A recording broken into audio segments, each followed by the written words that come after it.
Good morning students, hope you are good. Today we are going to do exercise 12.2 पर उससे पहले हमें सीखना पड़ेगा proportion. तो what is proportion? तो proportion means when two ratios are equal, है ना. रेशियो हमने सीखे, सपोज कि आपका रेशियो है 1:2, ये इक्वल होना चाहिए किसके?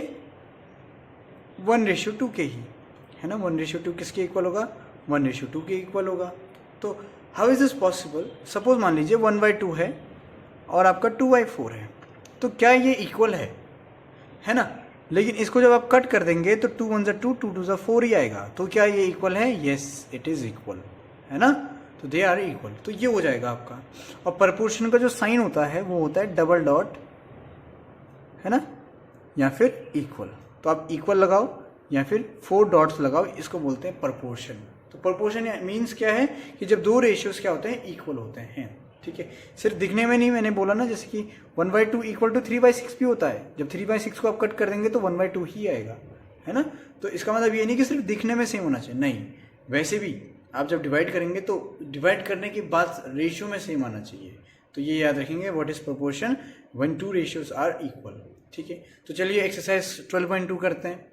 Okay, now as you can see the first question that determine the following are in proportion. आपको ये बताना है कि क्या ये प्रपोर्शन में है. तो इन दोनों का रेशियो निकालेंगे और इन दोनों का, ठीक है, फर्स्ट के 2 और लास्ट के 2 का. तो निकालते हैं रेशियो. तो 15 डिवाइड बाई कितना हो जाता है आपका? 45. ठीक है, 15 डिवाइड बाई हो गया आपका 45.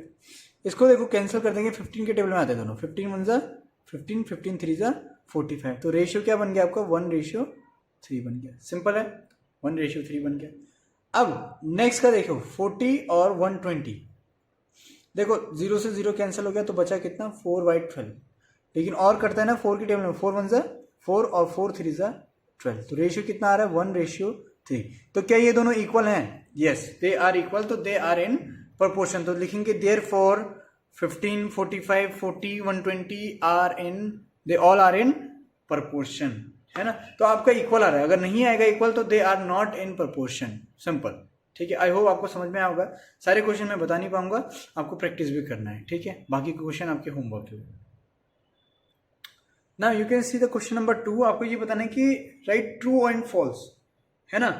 तो यहाँ पे लिखा गया है कि 0.9 रेशियो 0.36, प्रपोर्शनल का साइन है 10:4, यानी कि दोनों इक्वल हैं ऐसा बोल रहा है. ठीक है, तो इक्वल है या नहीं है इसको पता करते हैं. चलिए देखते हैं.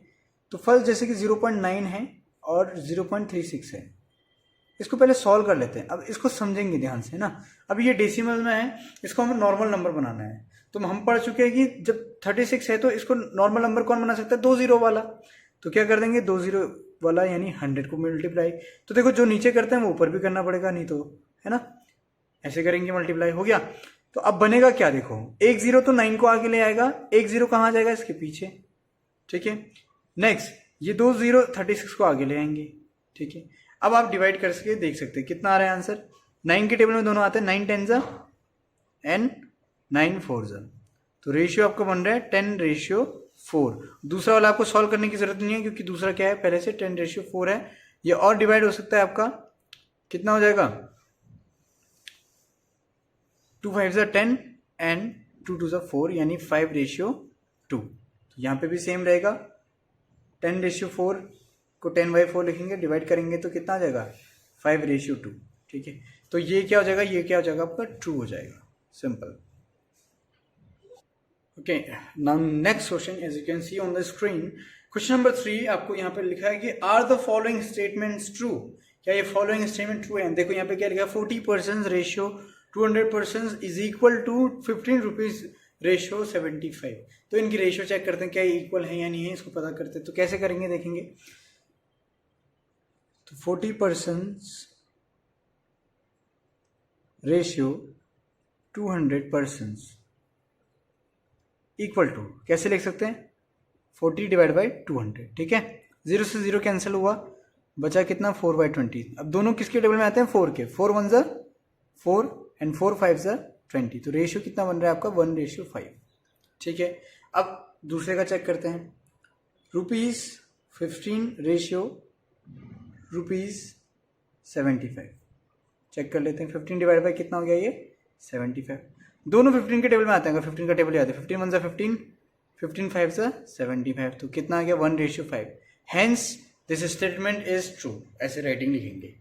समझ में आ रहा है ना, बहुत ईजी चीज़ है, आपको समझ में आना चाहिए ये सब, ठीक है। Now the next question, okay, now the question number 4 is determine if the following ratios form a proportion. आपको ये बताना है कि क्या रेशियो प्रोपोर्शन में है। Also write the middle terms and extreme terms where the ratios form a proportion.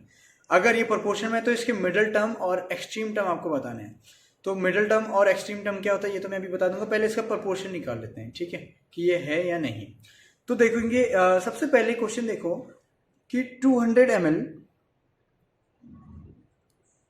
ml ratio 2.5 litres, है ना। अब मैंने आपको बताया था कि रेशियो के लिए यूनिट सेम होना जरूरी है। देखो यहाँ ml पे, यहाँ पे लीटर पे, पिछला क्वेश्चन में तो था सेम था तो इजीली निकल गया। अब यहाँ पे लीटर है, चेंज करना पड़ेगा। अब इसको लीटर में बना के तो पॉइंट लगेगा, तो इसको बना लेते हैं। तो देखो 1 लीटर इक्वल टू कितना होता है 1000 ml होता है ना, यूनिट पता होना चाहिए। तो 2.5 कितना होगा भाई, 2.5 लीटर कितना होगा, 2.5 मल्टीप्लाई कितना हो जाएगा 1000 हो जाएगा, ठीक है।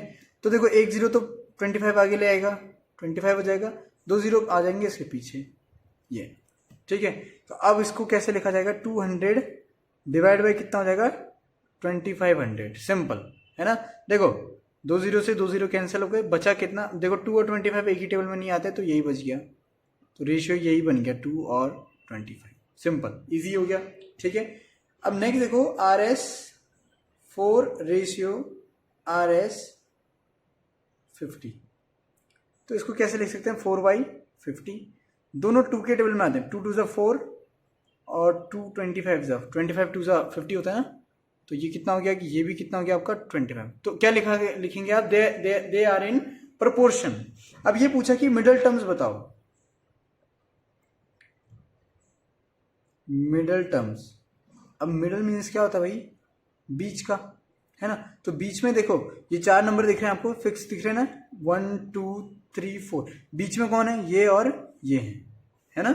बीच में कौन है, ये दोनों, क्या 2.5 लीटर और आपका ₹4, तो क्या हो जाएगा 2.5 लीटर एंड RS4, ये मिडल टर्म है। एक्सट्रीम अगला है, एक्सट्रीम टर्म, एक्सट्रीम होते हैं बाहर के, तो बाहर पे कौन है 200 और 50 है ना, बाहर के दोनों साइड में, तो 200 ml एंड RS50। देखो बहुत इजी क्वेश्चन थे, है ना। आई होप आपको समझ में आया होगा। तो अगर नहीं समझ में आया तो वीडियो रिपीट करेंगे, बाकी जो क्वेश्चन छूटे हैं उनको प्रैक्टिस करेंगे, होमवर्क है आपके लिए, ठीक है।